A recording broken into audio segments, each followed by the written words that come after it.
Welcome ulit sa aking channel.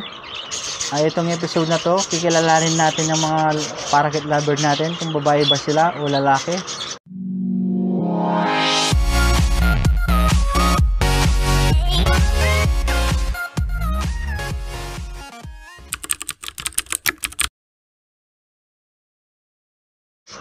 Yan guys, marami kasi nagtatanong sa akin kung paano malalaman kung babae ba o lalaki ang mga alagang parakeet natin. Paano nga ba malalaman kung babae at lalaki ang parakeet? Number 1, sa kanyang ilong o seri na tinatawag nila.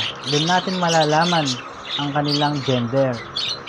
Ang batang lalaking parakeet, ang kulay ng kanyang ilong ay kulay purple. Tapos po ang batang babaeng parakeet, ang kulay niya po ay kulay puti. Tapos sa gilid niya ay parang may kulay blue na konti. Guys, yung mga parakeet po, nag-iiba-iba yung kulay nila pag nasa matured stage na po sila. Ang matured stage po ng parakeet ay nasa 7 to 10 months old. Dun po ay nagpapalit na po sila ng kulay ng ilong. Ang ilong ng lalaking parakeet ay nagkukulay blue. Yung matingkad na kulay blue. Nasa breeding stage na po sila. Ang babaeng parakeet naman po na matured na ay nagiging brownish siya o kulay dirty white. Doon po malalaman natin na malapit na silang mangitlog. Pwede na silang mag-breed. Yun po guys, madali lang po na identify kung babae ba at lalaki. Hindi kamukha ng African lovebird kung saan sinakapan nila ang mga pelvic bone nila. Bihasa na po yung mga ganun na mag-ibon na sinakapan nila yung mga pelvic bone nila. Ako hindi ko pa gaanong alam po yung pagkapa ng mga pelvic, pero nakikita ko sa pagtitig sa kanila kung babae ba at lalaki yung mga African. Dagdag lang po to guys, yung mga ibang newbie po ay naghahanap lagi ng mga proven breeder. Ako guys kasi hindi ko po ina-advise na mag-ano po kayo ng mga proven. Hindi ko rin na huwag kayo bumili ng mga proven. Kasi po guys, yung mga proven po, yan po guys ay kadalasan na pag ina-out na nila ay mahina ng mangitlog.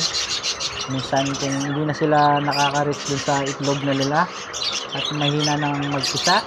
Hindi naman po lahat ng mga breeder ay gano'n na nag-out sila na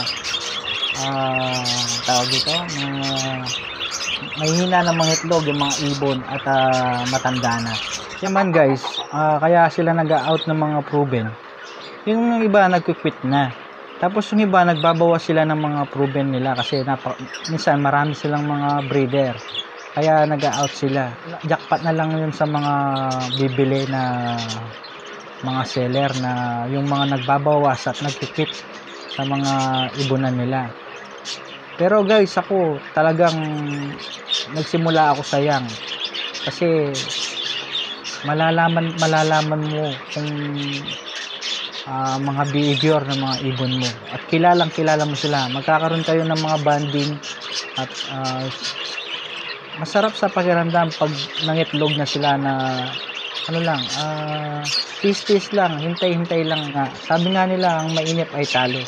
Sa pag-iibon kailangan ng mahabang pasensya. Ako guys, natuto lang ako sa pag-aalaga ng ibon, sa panonood ng mga YouTube channel.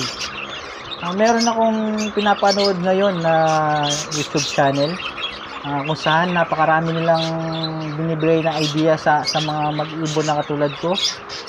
Pwede natin i-apply yun sa atin. Pwede nyong panoorin. Ito si Birds Whisper Celia po. Marami silang mga video na tungkol sa mga ibon. Marami kayong matututunan guys. Panoorin nyo po at mag-subscribe din po kayo sa kanila. Yan guys, maraming salamat. Sana may natutunan kayo sa akin kahit konti lang. Maraming salamat guys.